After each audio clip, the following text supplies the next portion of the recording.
Hello and welcome, Dirty William here, back with the final episode of Temple of Elemental Evil, Part 1. At this point, we have all the things we need to progress to, I guess, the final fight. And at this point, I was running around trying to figure out where to go. Back in this little area that we were at before. Went through that door, and I can see on my map that this is a new area. So, alright, let's get some buffs going on.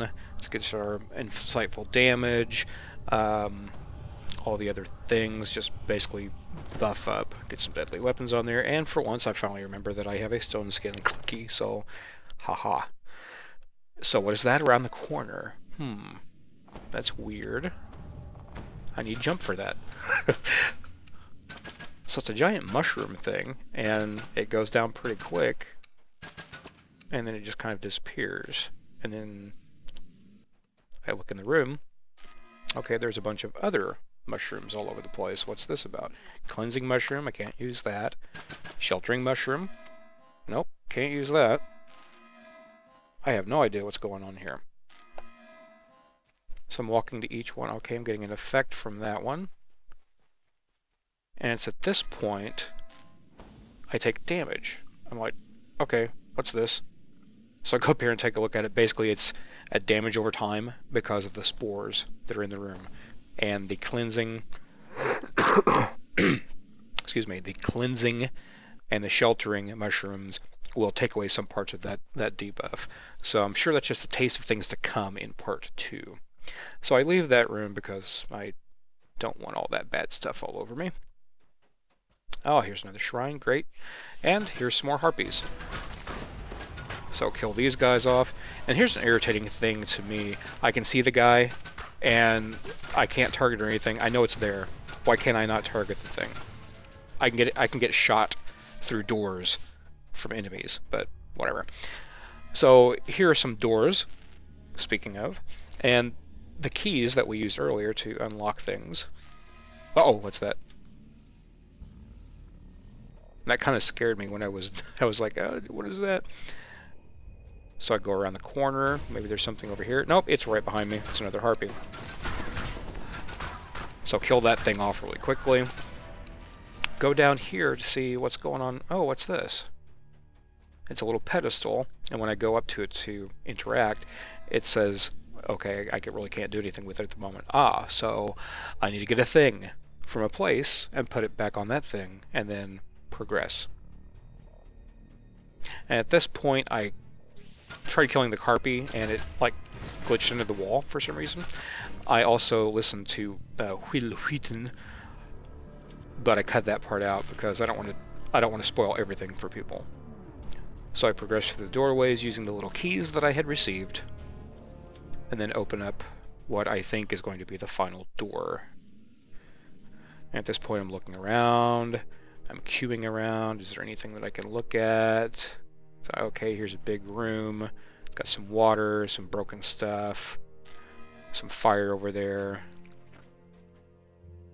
So, what's going on? Floats high above this chamber. I know why you have come. His voice, but you're too late. Using the arcane power of the page I discovered, Sucket Boy is nearly free. And now we gotta fight. So as you can see, there is one of each element, the elementals. We got fire, water, the knockdown air dude, and then we've got the earth elemental over there who for some reason is running into the corner. Maybe he's been bad or something. I don't know. Well, I get the idea, hey, I'm going to use that thing, that club, and take his mind over or whatever so he can fight for me. Now at this point, you see that elemental, the fire elemental on the water? It's taking purple damage. This is where I finally learned, after fighting for quite some time, if you get the elemental on the opposite of the respective element, they will take extra damage. See that guy? Not taking any damage whatsoever. It's like he's being healed up, or he has something on him that he's not getting damaged at all. There's my boy over there, still wearing a hat, party hat. I'm trying to pull this guy over here. Okay, good. And then I see, yep, okay, did do some damage. And I take a look and see, and I can't really blow that up, but basically it says whenever an elemental is on the opposite element, then it will take more damage. Fine by me. Knock it out. It's nice to finally see some purple numbers in this quest, for Pete's sake. My DPS was absolutely awful because I wasn't really using, I mean, this is a Thunder Forge weapon and it's decent, but for the elementals it doesn't really work very well. You can see the immune stuff coming up there. That's obviously from the, you know, the dragon thing. Well, there's no dragons, at least not yet. Puppy. Oh, he's activated, and the puppy turned into a giant Bebelith. Of course it did. So try to run over and hit this guy, and I'm just swinging at air. Finally I make contact, so he's got a nice little party hat on, and he can help me defeat this guy.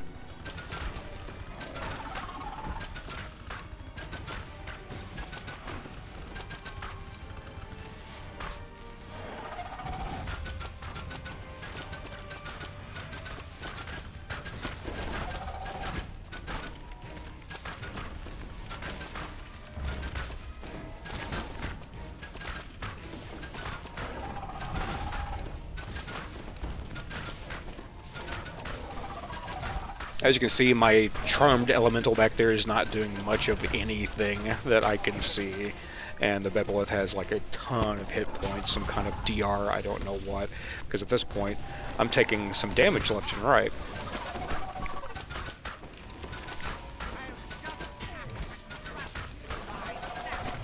And so yeah, the caster guy decides, hey, that looks like fun, I'm going to join the fight too. It's like, no, please don't. Let me kill this guy off first.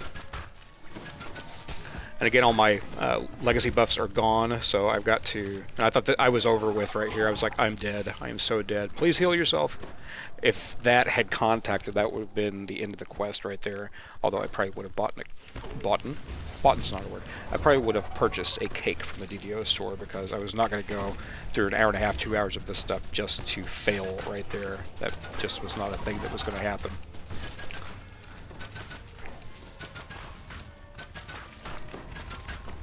So the Bebelith is about down. Those entangling things are just so irritating. I'm trying to stay away from them, trying to use the terrain to my advantage if I can. Keep moving around. I do not have a displacement clicky or anything. Even if I did, it's not really going to help out against the magic missiles being spammed on me, or the entangling. So I finally kill off the Bebelith guy, and now I can work on this guy. And something funny kind of happened if you listen closely.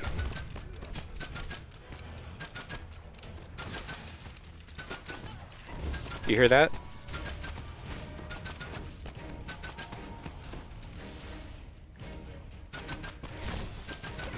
Yeah, see, he sounds like a guy when he's attacking, but whenever he gets hurt, for some reason he sounds like it's the female voice or whatever that's doing it. It's kind of funny.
Completes the gesture. His fight is already over. So I go over and check on my boy here. He doesn't reactivate or anything like that, so apparently you don't have to destroy all the elementals. I'm jumping up there. Is there anything up there? No, there's nothing up there. So I'm looking around this room. Are there more mobs? What's going to happen here?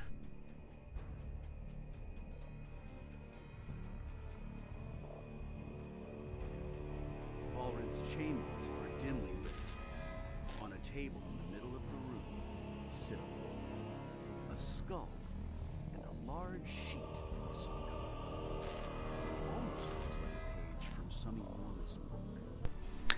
So I read Walrinth's the journal here, the demon Zugget boy has nearly been freed. but I did cut that part out because it's just giving you some background information, which is good, and I like it, but obviously, I mean, the quest is nearly over with, so, but it does give you some good background information. Well, I picked that sheet up, the large sheet that was on the table. I'm trying to see if it's in my inventory. If it is, I can't see it. I think it's just a thing that I have to get. So I'm looking around the room, and I see the little golden skull thing. And I start looking around. Can I steal this? Is anybody watching me? Nope. Nope. So that does go in your inventory, and I'm not going to pause it or anything, but I'll open up my inventory here, and you'll see what the skull does. It's like minimum level 30. It has stuff and things and junk. Pretty impressive, really. So that's kind of a neat item. I'm sure whenever the level cap is 30, you could probably equip that. Maybe? I don't know. So this D door here, I use that, not even thinking where it's going to take me. Maybe back to the entrance and I have to go through the entire thing. No, thankfully, it's brought me back over here to the glitched out harpy and the hallway that I have to go down and the pedestal that we saw earlier. Now when I interact with it, it will say, hey, put the skull on there. Awesome. So do that. Read the thing. And then go through the doorway, and that completes the quest. Again, this was epic normal. Wasn't that difficult. Were some hairy moments, but that again is because I think I needed to switch some weapons. And I walk over to that thinking, oh, I need to use this thing. Wait, there's a chest there full of stuff. This is one of the reasons why you did this in the first place. So we have some heroic deeds, some random things and bits and pieces and stuff. And I see there's like a named type of thing up at the top, and I'm going to look at that thing last. So we got some mushrooms.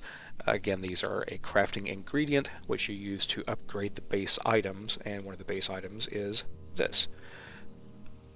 And I've seen these on the auction house. They're pretty cheap, actually. I'm not sure what the process is to actually get them all the way leveled up, but seemed okay. So I recall out of here.